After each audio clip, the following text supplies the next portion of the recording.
Golani படைப்பிரிவின் புதிய தலைமை அதிகாரிக்காக காத்துக் கொண்டிருக்கும் பலஸ்தீனிய போராளிகளும் லெபனான் போராளிகளும். லெபனான் யுத்த நிறுத்த பேச்சுவார்த்தைகளில் ஏற்பட்டிருக்கக்கூடிய சிக்கல்கள். லெபனான் யுத்த நிறுத்தம் நடைமுறைக்கு வந்ததும் ஹிஸ்புல்லா இராணுவத்தினர் தெற்கு லெபனான் பிரதேசத்திலிருந்து வெளியேறிவிடுவார்களா? ஆக்கிரமிக்கப்பட்ட வடக்கு பிரதேசத்திலே தரைமட்டமாக்கப்பட்ட சேதமாக்கப்பட்ட கட்டிடங்களும் குடியிருப்பு பிரதேசங்களும்.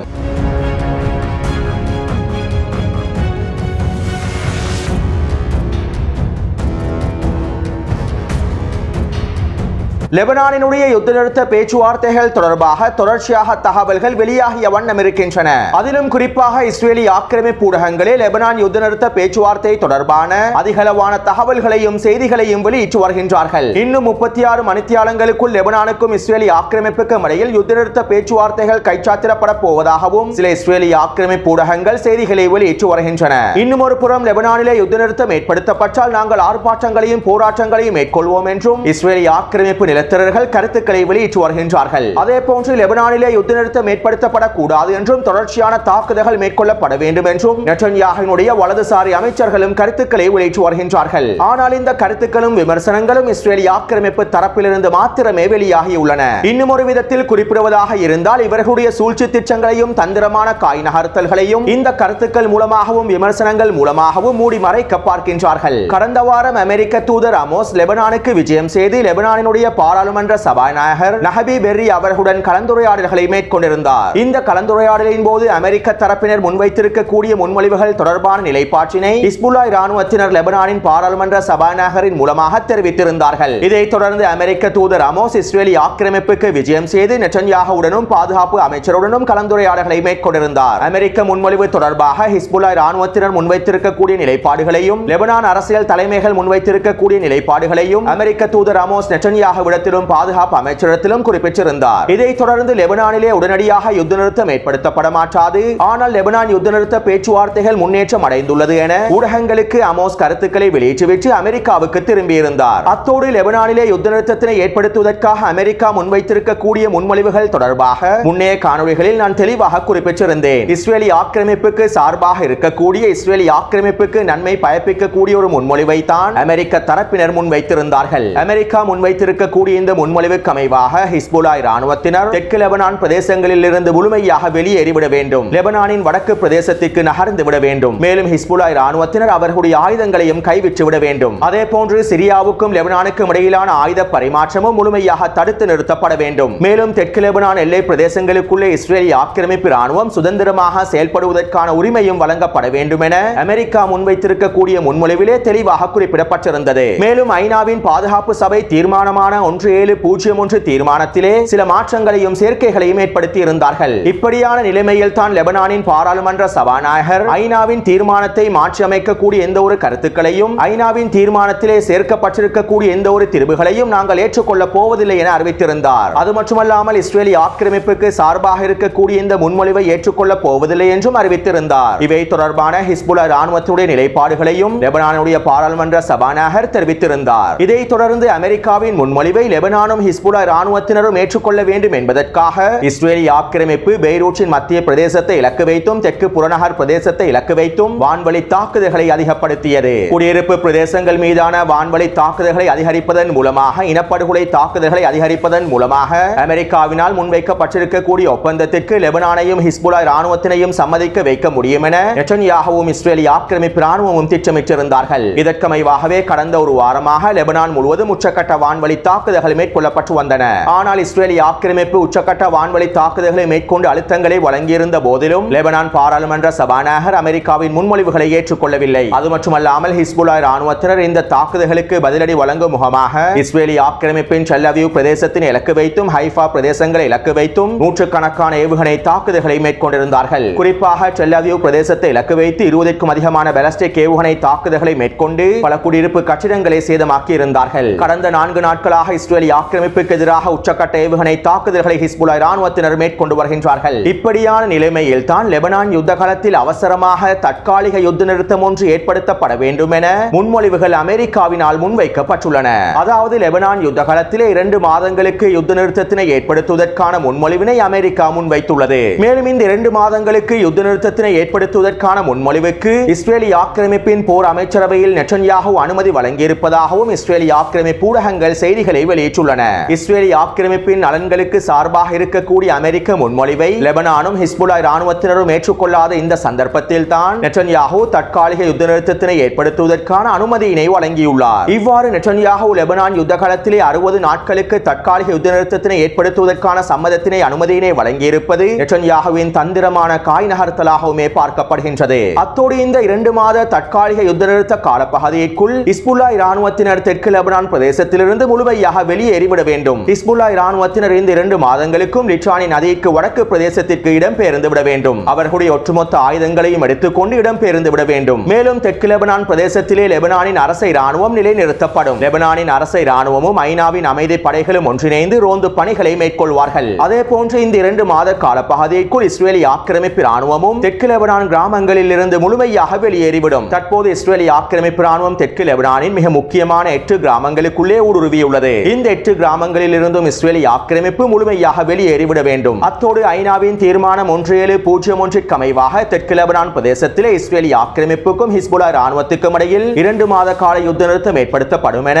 தற்போது அமெரிக்காவினால் முன்வைக்கப்பட்டிருக்கக்கூடிய தற்காலிக யுத்த நிறுத்த ஒப்பந்தத்தில் குறிப்பிடப்பட்டிருப்பதாக சில லெபனானிய ஊடகங்கள் தெரிவித்துள்ளன. இந்த நிபந்தனைகளுக்கு அமைவாகத்தான் தெற்கு லெபனான் பிரதேசத்தில் 2 மாத யுத்த நிறுத்தத்தினை ஏற்படுத்துவதற்கு நெட்டன்யாஹூ அனுமதித்திருப்பதாகவும் இஸ்ரேலிய ஆக்கிரமிப்பு ஊடகங்களும் சுட்டிக்காட்டியுள்ளன. தற்போது ஹிஸ்புல்லா இராணுவத்தினர் தெற்கு லெபனான் முழுவதும் நிலைநிறுத்தப்பட்டுள்ளார்கள். இஸ்ரேலிய ஆக்கிரமிப்பு இராணுவம் தெற்கு லெபனான் பிரதேசத்திற்குள்ளே தரைவழி தாக்குதல்களை ஆரம்பித்து 55 நாட்கள் கடந்துள்ள நிலைமையில் இஸ்ரேலிய ஆக்கிரமிப்பு இராணுவத்தினால் நினைத்தபடி முன்னேற முடியவில்லை. தெற்கு லெபனான் கிராமங்களை முழுமையாக கைப்பற்றி அவர்களுக்கு நிலைத்திருக்கவும் முடியவில்லை. ஹிஸ்புல்லா இராணுவத்தினுடைய தொடர்ச்சியான தாக்குதல்களின் விளைவாக இஸ்ரேலிய ஆக்கிரமிப்பு இராணுவம் நினைத்து கூட பார்க்க முடியாத இழப்புகளை சந்தித்து வருகின்றது. மேலும் தெற்கு லெபனான் பிரதேசத்திற்குள்ளே 10 கிலோமீட்டர் அளவில் ஊடுருவி ஒரு இடையக மண்டலம் ஒன்றினை பஃபர் ஜோன் பிரதேசம் ஒன்றினை உருவாக்குவோம் என நெட்டன்யாஹூ ஆரம்பத்திலேயே குறிப்பிட்டிருந்தார். ஆனால் இந்த இடையக மண்டலத்தினை கூட இன்னும் இஸ்ரேலிய ஆக்கிரமிப்பினால் உருவாக்க முடியவில்லை. எனவே இப்படியான நிலைமையில் லெபனானின் யுத்த காலத்தில் 2 மாத யுத்த நிறுத்தத்தினை ஏற்படுத்துவதற்கு நெட்டன்யாஹூ அனுமதி வழங்கியிருப்பது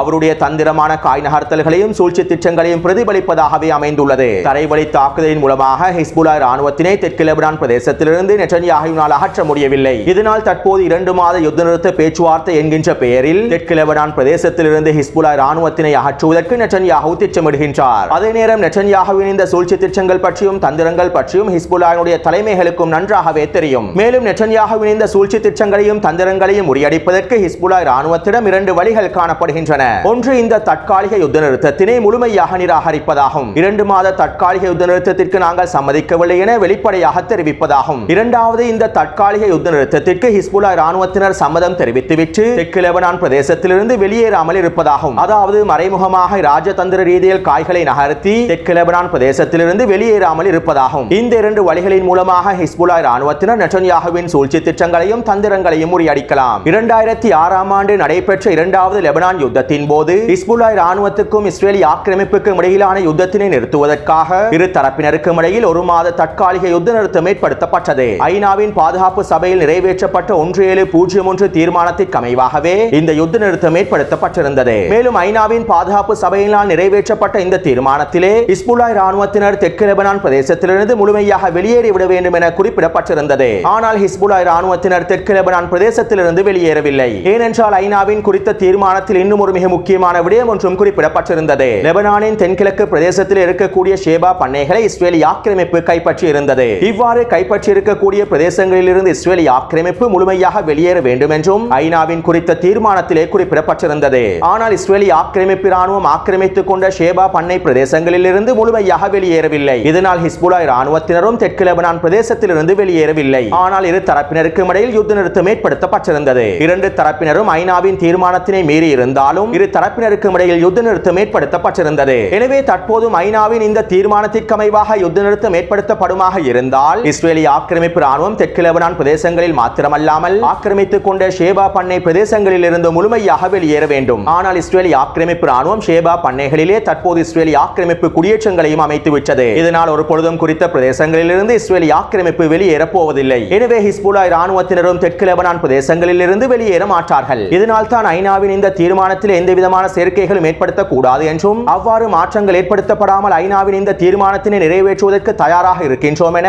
லெபனானினுடைய சபாநாயகர் தெரிவித்திருந்தார். இது லெபனான் தலைமைகளினதும் ஹிஸ்புல்லாஹ் இராணுவத்தினதும் ராஜதந்திர நகர்வாகவே பார்க்கப்படுகின்றது. எனவே இந்த தகவல்களின் மூலமாக லெபனான் யுத்த நிறுத்த பேச்சுவார்த்தைகளுக்கு பின்னால் இருக்கக்கூடிய சில முக்கியமான விடயங்களை உங்களுக்கு தெளிவாக புரிந்து கொள்ளலாம். அத்தோடு சுருக்கமாக குறிப்பிடுவதாக இருந்தால் தற்போதைய லெபனானின் யுத்த நிறுத்த பேச்சுவார்த்தைகளும் தோல்வியில் முடிவடைவதற்கான வாய்ப்புகளை அதிகமாக இருக்கின்றன. ஏனென்றால் நெட்டன்யாஹு ஒருபொழுதும் யுத்த நிறுத்தத்தினை விரும்ப மாட்டார். தன்னுடைய தோல்வியை ஒப்புக்கொள்ளக்கூடிய யுத்த நிறுத்தத்தினை நெட்டன்யாஹு ஒருபொழுதும் விரும்ப மாட்டார். அதே நேரம் நெட்டன்யாஹு தெற்கு லெபனான் பிரதேசத்திலே இழப்புகளை சந்தித்திருக்கக்கூடிய இஸ்ரேலிய ஆக்கிரமிப்பு இராணுவ படைகளுக்கு ஒரு சிறிய ஓய்வை வழங்குவதற்கான முயற்சிகளை மேற்கொள்ளலாம். 2 மாத யுத்த நிறுத்தத்தினை ஏற்படுத்தி இஸ்ரேலிய ஆக்கிரமிப்பு இராணுவத்திற்கான ஓய்வுகளை வழங்குவதற்கான முயற்சிகளை மேற்கொள்ளலாம். எனவே ஒருவேளை 2 மாத தற்காலிக யுத்த நிறுத்தம் லெபனான் யுத்த காலத்தில் ஏற்படுத்தப்பட்டாலும் ஹிஸ்புல்லாஹ் இராணுவத்தினர் ஒருபொழுதும் தெற்கு லெபனான் பிரதேசத்திலிருந்து வெளியேறப் போவதில்லை. மேலும் 2 மாதங்களுக்கு பின்பு மீண்டும் யுத்தம் முழுமையாக ஆரம்பிக்கப்படும். அத்தோடு இந்த முன்மொழிவுகள் தொடர்பாக யுத்த நிறுத்த பேச்சுவார்த்தைகள் தொடர்பாக ஹிஸ்புல்லாஹ் இராணுவத்தினுடைய தலைமைகள் இன்னும் எந்த விதமான கருத்துக்களையும் முன்வைக்கவில்லை என்பதும் குறிப்பிடத்தக்க விடயமாகும். தற்போதைய சூழ்நிலையில் நெட்டன்யாஹுவின் சூழ்ச்சி திட்டங்களையும் தந்திரங்களையும் அறிந்து கொள்வதற்காக ஹிஸ்புல்லாஹ் இராணுவத்தினர் அமைதியாகவும் நிதானமாகவும் செயற்பட்டு வருகின்றார்கள் என்பதும் குறிப்பிடத்தக்க விடயமாகும்.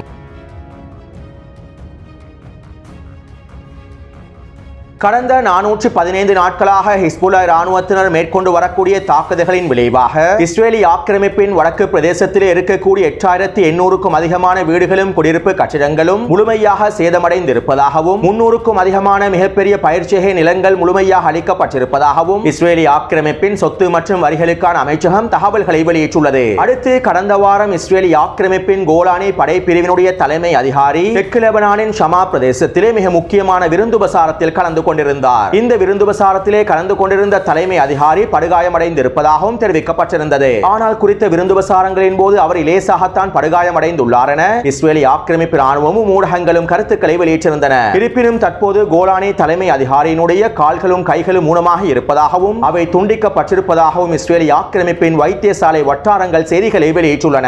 இதனால் தற்போது தன்னால் யுத்த காலத்திற்கு மீண்டும் செல்ல முடியாது என்றும் தான் பதவியிலிருந்து ஓய்வு பெறப் போவதாகவும் புதிய தலைமையை நியமித்துக் கொள்ளுமாறு கோலானி படைப்பிரிவினுடைய தலைமை அதிகாரி தெரிவித்திருப்பதாக இஸ்ரேலிய ஆக்கிரமிப்பின் எடியோ ஊடகமானது குறிப்பிட்டுள்ளது. எனவே இஸ்ரேலிய ஆக்கிரமிப்பின் கோலானி படைப்பிரிவினுடைய புதிய தலைமை அதிகாரிக்காக லெபனான் போராளிகள் காத்துக் கொண்டிருக்கின்றார்கள். இன்னும் ஒரு புறம் பலஸ்தீனிய போராளிகளும் காத்துக் கொண்டிருக்கின்றார்கள். அடுத்த புதிய கோலானி படை தலைமை அதிகாரி காசாவில் முத்தமிடப் போகின்றாரா அல்லது லெபனான் களத்திலே முத்தமிடப் போகின்றாரா என்பதை நாங்கள் பொறுத்திருந்து பார்ப்போம். அடுத்து இன்று காலை ஹிஸ்புல்லாஹ் இராணுவத்தினர் மவுண்ட் ஹெர்மோன் பிரதேசத்திலே இருக்கக்கூடிய இஸ்ரேலிய ஆக்கிரமிப்பின் இராணுவ தளம் ஒன்றினை இலக்கு வைத்து அதிரடியான ட்ரோன் தாக்குதல்களை மேற்கொண்டுள்ளார்கள். குறித்த இராணுவ தளத்தில் இஸ்ரேலிய ஆக்கிரமிப்பு சிப்பாய்கள் தங்கியிருக்கக்கூடிய பகுதியை இலக்கு வைத்து இந்த தாக்குதல் இடம்பெற்றுள்ளது. மேலும் இந்த தாக்குதலிலே 20க்கும் அதிகமான இஸ்ரேலிய ஆக்கிரமிப்பு சிப்பாய்கள் படுகாயமடைந்திருப்பதாகவும் பலர் படுகொலை செய்யப்பட்டிருப்பதாகவும் தெரிவிக்கப்படுகின்றன. இருப்பினும் 2 பெண் சிப்பாய்கள் தான் படுகொலை செய்யப்பட்டிருப்பதாக இஸ்ரேலிய ஆக்கிரமிப்பு ராணுவம் அறிவித்துள்ளது. அடுத்து தரைவழி தாக்குதல்களில் இஸ்ரேலிய ஆக்கிரமிப்பு ராணுவம் இன்னும் கியாமின் தெற்கு மற்றும் கிழக்கு பிரதேசங்களிலேயே நிலை கொண்டுள்ளது.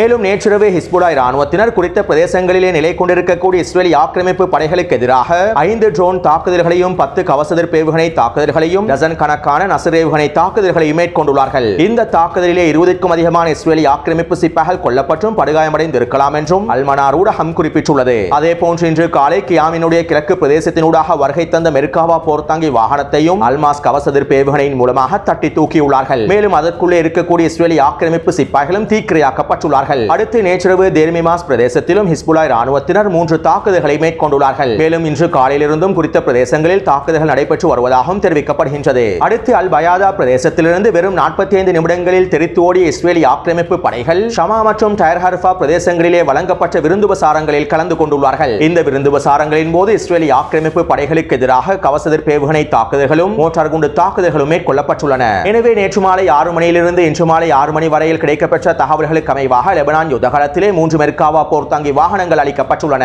அடுத்து காசாவின் யுத்தகலத்திலே பல பலஸ்தீனிய போராளிகள் தொடர்ச்சியான தாக்குதல்களை மேற்கொண்டு வருகின்றார்கள். இதற்கமைவாக வடக்கு காசாவின் மேற்கு பிரதேசமான அல் தவாம் பிரதேசத்திலே களமிறங்கி அல் கஸாம் படையினர் குறித்த பிரதேசத்திலே நிலை கொண்டிருக்கக்கூடிய இஸ்ரேலிய ஆக்கிரமிப்பின் 10 சிப்பாய்களை சுற்றி வளைத்து இயந்திர துப்பாக்கிச்சூடு தாக்குதல்களையும் ஏவுகணை தாக்குதல்களையும் மேற்கொண்டுள்ளார்கள். இதைத் தொடர்ந்து குறித்த பிரதேசத்திலே களமிறங்கி அல் அக்ஸா படையினரும் ஆஃபென்சிவ் தாக்குதல்களை மேற்கொண்டுள்ளார்கள். இதன்போது டிபிஜி ஏவுகணை மூலமாக இஸ்ரேலிய ஆக்கிரமிப்பின் 8 சிப்பாய்களை கொத்தாக அளித்துள்ளார்கள். அடுத்து அல் குதுஸ் படையினர் பெய்ட் லாஹியா பிரதேசத்திலே களமிறங்கி தாக்கிப் வெடிகுண்டை பயன்படுத்தி ஒரு மெர்காவா போர்த்தாங்கி வாகனத்தை வெடிக்கச் செய்துள்ளார்கள். அடுத்து ஜபலியாவின் கிழக்கு பிரதேசத்தில் அல் கஸாம் படையினர் களமிறங்கி ஜில்சல் வெடிகுண்டை பயன்படுத்தி இஸ்ரேலிய ஆக்கிரமிப்பின் படைக்குழு ஒன்றை சிக்க வைத்துள்ளார்கள். அடுத்து அல் அக்ஸா படையினர் ரஃபாவின் கிழக்கு பிரதேசமான ஜெனினா பிரதேசத்திலே 2 மெர்காவா போர்த்தாங்கி வாகனங்களை அளித்துள்ளார்கள். எனவே நேற்று மாலை 6 மணியிலிருந்து இன்று மாலை 6 மணி வரையில் கிடைக்கப்பெற்ற தகவல்களுக்கு அமைவாக காசாவின் யுத்தகலத்தில் 3 மெர்காவா போர்த்தாங்கி வாகனங்கள் அளிக்கப்பட்டுள்ளன. 30க்கும் அதிகமான இஸ்ரேலிய ஆக்கிரமிப்பு சிப்பாய்கள் கொல்லப்பட்டும் படுகாயங்களுக்கும் உள்ளாக்கப்பட்டுள்ளார்கள். எனவே இந்த காணொளி தொடர்பான கருத்துக்களை பதிவிடுங்கள். தொடர்ந்து என்னுடன் இணைந்திருங்கள். நன்றி, வணக்கம்.